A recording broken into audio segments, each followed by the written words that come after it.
The Sony A7 III. I love this camera. This is the fourth time I've recorded this video.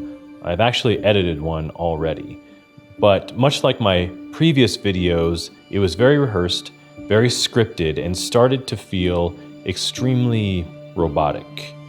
Because the truth is, I absolutely love this camera for a lot of reasons, but one of those reasons is when I decided to relaunch my career as a filmmaker 3 years ago.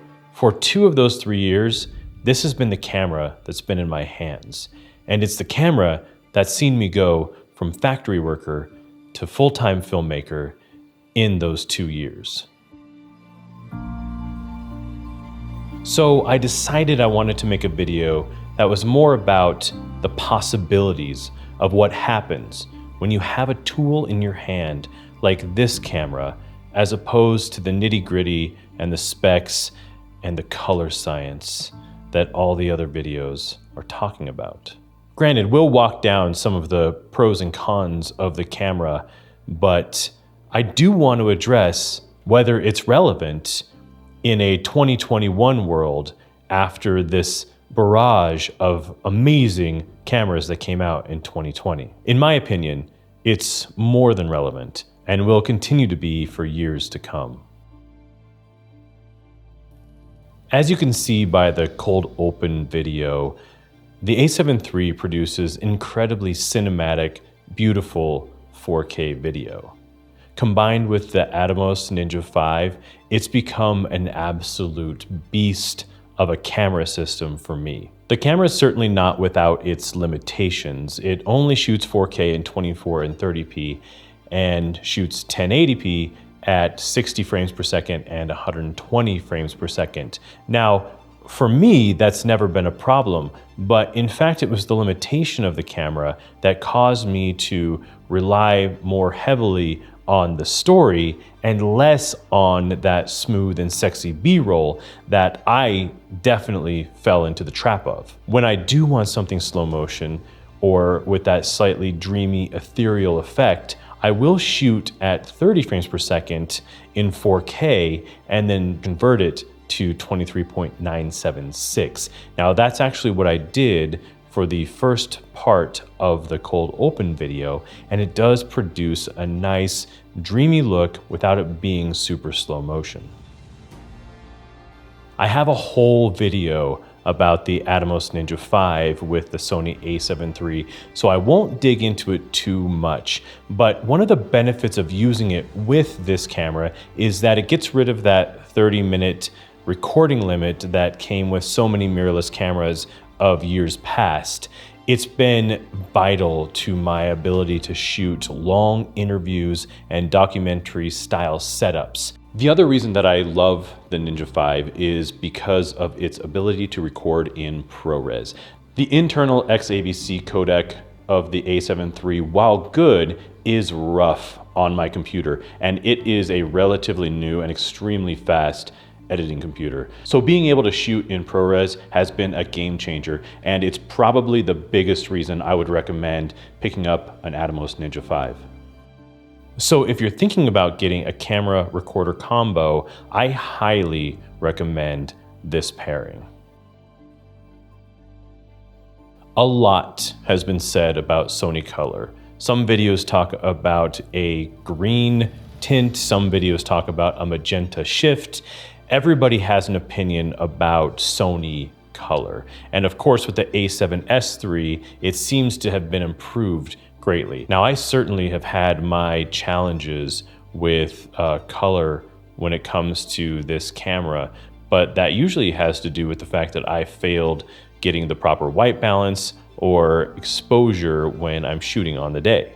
The A7 III does have 8-bit 420 color. Now the A7S III just came out with 10-bit 422 color. Now, again, I will spare us all the details, except to say that that 10-bit footage is so much better to color grade and deal with in post. But that said, with the Atomos Ninja 5, you do get 8-bit 422 color, and that extra 2 actually really does help when color grading. So again, another massive benefit to using the Atomos Ninja 5, plus it future-proofs you a little bit in case you do end up wanting to upgrade to something like the A7S III.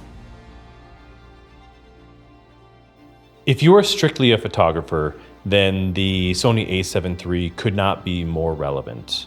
I love taking photos with this camera. The autofocus is fast, it's accurate, the eye autofocus is nearly flawless, and the 24 megapixel sensor is right in that sweet spot between file sizes that aren't so big they're gonna clutter up your hard drive to file sizes that are big enough that will handle heavy color grading in Lightroom.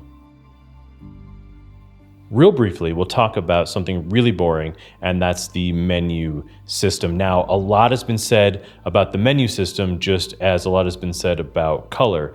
The thing is, I didn't know any different, so the menu system to me is not that weird. It's fine. If you've come from Panasonic or Canon, you might think it's terrible, which is fine, but for me, I didn't know any better. So over the last 2 years of using this camera, I've gotten to know it like the back of my hand, and it's fine. Now, the body of the camera is really the thing that drew me to it in the first place. I love how it feels. It's just the right size for my hand, but also it just at the time was a little more squared off and a little sexier than like the GH5 and the other Canon and Nikon cameras. So that's actually one of the things that drew me to it. But at the end of the day, I just love how the camera feels and how it looks.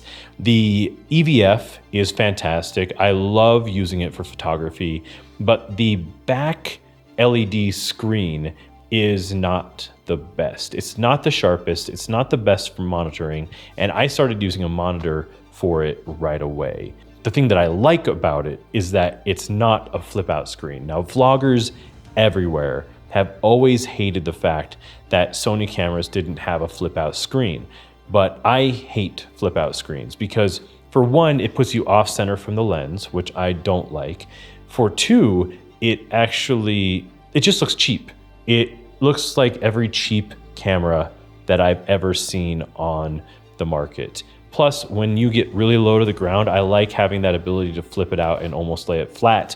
So that is just my preference, but most people do not feel that way, and that is fine. When the A7 III first came out, there were a ton of videos all about how it's a great camera, but there aren't any lenses for it. Well, that has all changed. There are a ton of third-party camera lenses. Sigma is probably making the best of the bunch at the moment. But the biggest draw for me and the thing that's keeping me in the Sony system the most at this point is actually the glass. The G Master lenses are phenomenal. They are just next level. I love the Zeiss bodice lenses as well. They are fantastic lenses for the price, and I think the 85mm f1.8 is probably the best lens for the money in the E-mount system. But I use the 24mm f1.4 G Master and the 85mm f1.4 G Master almost exclusively in all of my professional work. They are phenomenal lenses. Now, if you have not gotten into a lens system yet, the E-mount system is a very tempting place to start. Also, I've just fallen into the vintage lens trap, and with adapters, these vintage lenses look amazing with the A7 III. In fact, I shot the Star Wars cold open exclusively with vintage lenses. Unless you're shooting Saving Private Ryan 2 and you care about rolling shutter, then you are definitely focusing on the wrong thing. Now here's where it gets interesting. With all of the new cameras that came out in 2020, the A7 III dropped in price. Right now you can get it for around $1,700, or used, I've seen it under $1,500 in really good condition. Now that is an absolute steal considering what you get with this camera for the price. If you combine the price with a used A7 III with an Atomos Ninja 5 and a few accessories, you've got yourself an incredible camera recorder monitor combo for right around $2,000. That's not too shabby. I think the price alone is something that makes this camera an extremely relevant 4K video camera for 2021. Admittedly, I got a little spec heavy with the video, but the truth is, I love shooting with this camera. I love shooting with this camera. I love shooting with the G Master lenses. I'm shooting on the 85mm f1.4 right now at 1.4 with autofocus. It's 10 feet away from me. It's holding tight. It's not getting all breathy. It looks beautiful behind me. The picture is unbelievable. I think even by the cold open, you can see what it's capable of from a cinematic point of view. And besides, I grew up always wanting to make a Star Wars movie. And the fact that we have tools at our fingertips that make it possible for us to do this right now is phenomenal. I love making movies.